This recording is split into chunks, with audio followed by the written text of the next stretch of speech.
Good morning and welcome to Futures Recovery Healthcare Heroes Ascent program. My name is Cindy Goss and I am here today with one of our distinguished Heroes Ascent Advisory Board members, Mr. Rick Mathews. Hi, Rick. How are you this morning? I'm doing quite well, Cindy. Happy to be here. Well, I appreciate you taking some time out of your busy schedule to be with us. I know that, your work schedule gets pretty filled quickly, but I wanted to start a little bit about some of your background. What can you tell us and our viewers about yourself? Well, I've been in the business of first responders, public safety, and so on for probably 45 years. I guess that makes me old.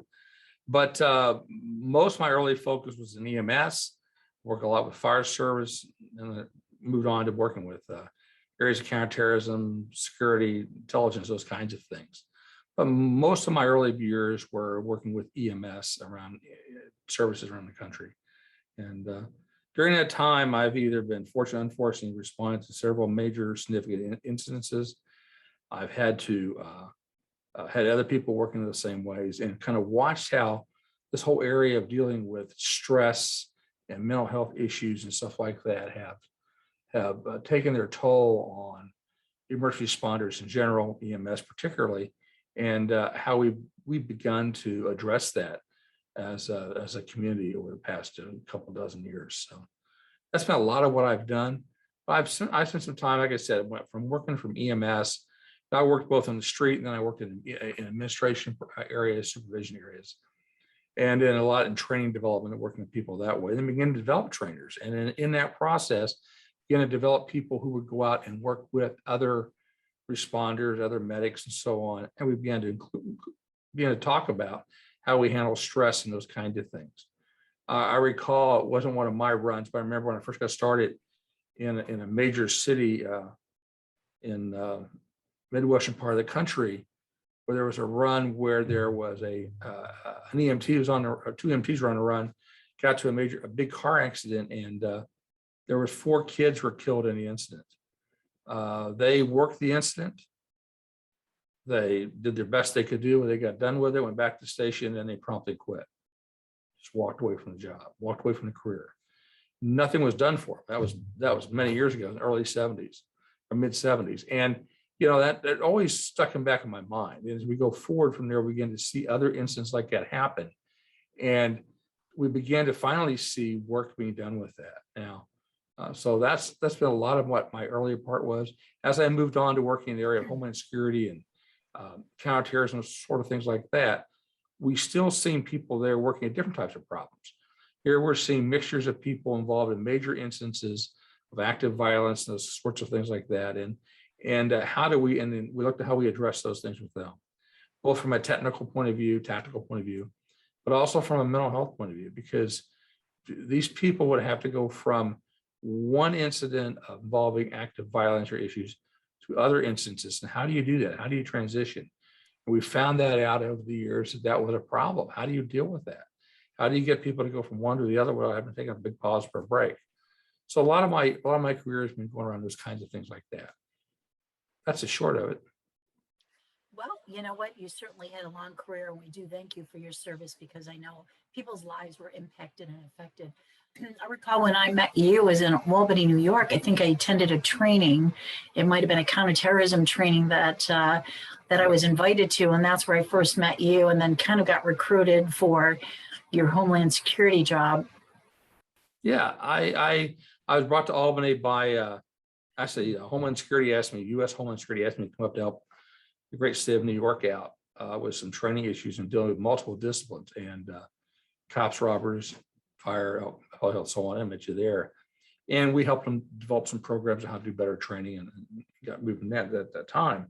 And I was at LSU at the time down in Baton Rouge. And, it was interesting because I had just changed my career from EMS and expansion and so forth to working counterterrorism and Homeland Security areas. And we still saw some of the same issues we had before.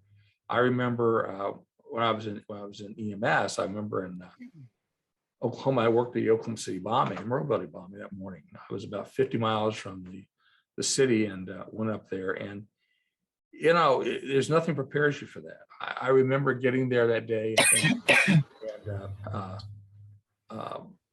going down to the site and, just going to help. All I was doing is helping. I spent most of my time, back up as I got there, one of my former employees who now was a supervisor of the EMS up there saw me, and I went on his truck with him. And as soon as I got to the site, another person who I had trained and worked with knew me, ran up to me, and she was one of the first medics to go into where the daycare was, where the kids were that all were killed.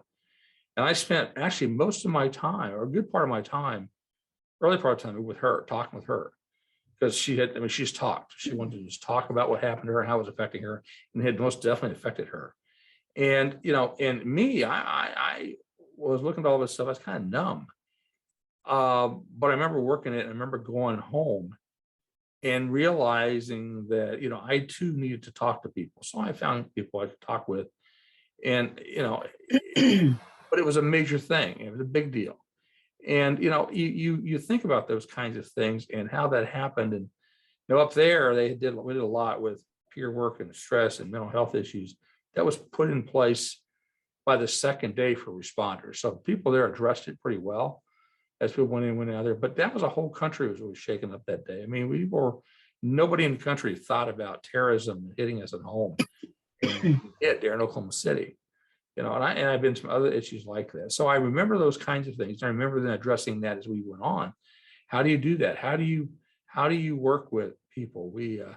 I was working on a project for Health and Human Services and Department of Justice and so forth, on dealing with hospitals, medical care people there, and how do we respond to major instances?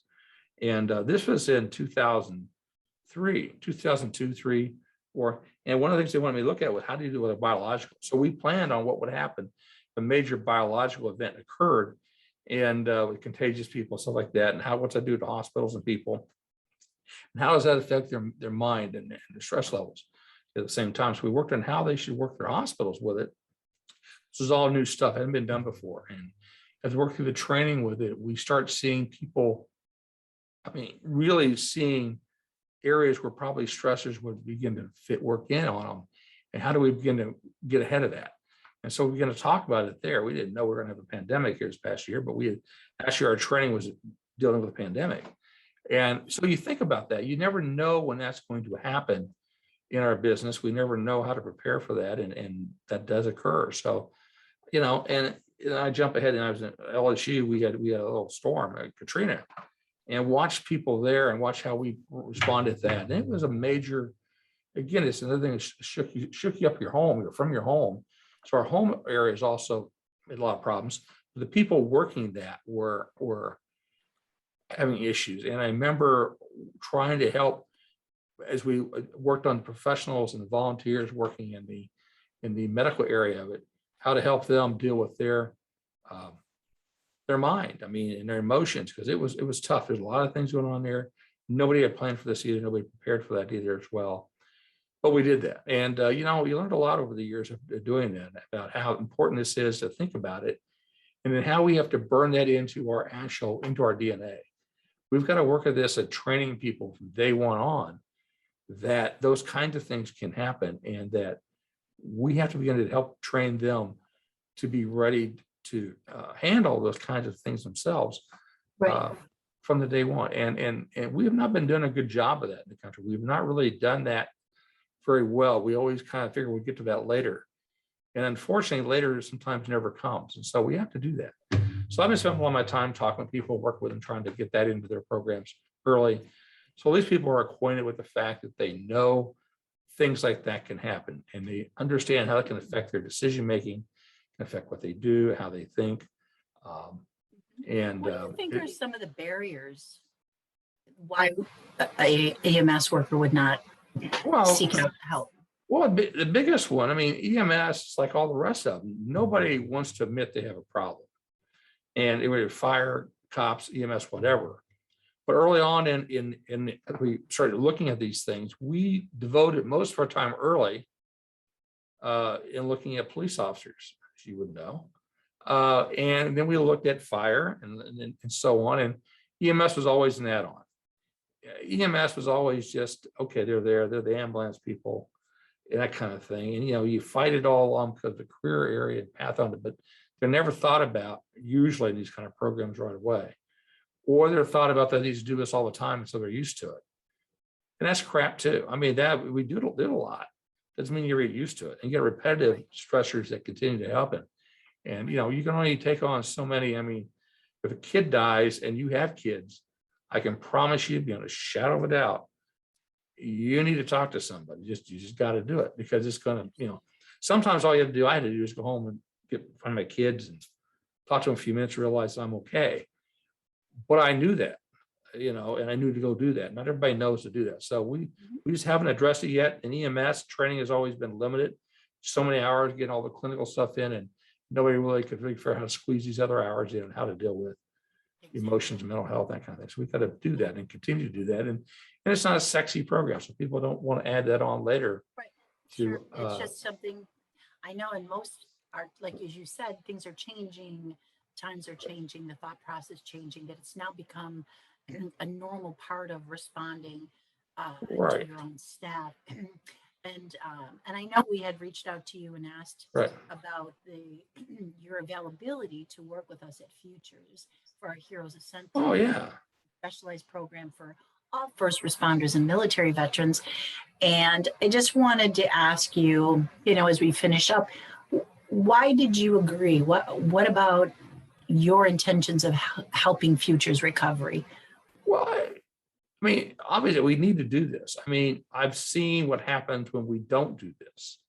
We don't treat this well. We got to treat everybody well. I mean, whether you're fire, police, EMS, public safety, we have dispatchers that need to be considered in these areas too. Anybody who comes in contact with us, we need to reach out to them and include them in our program.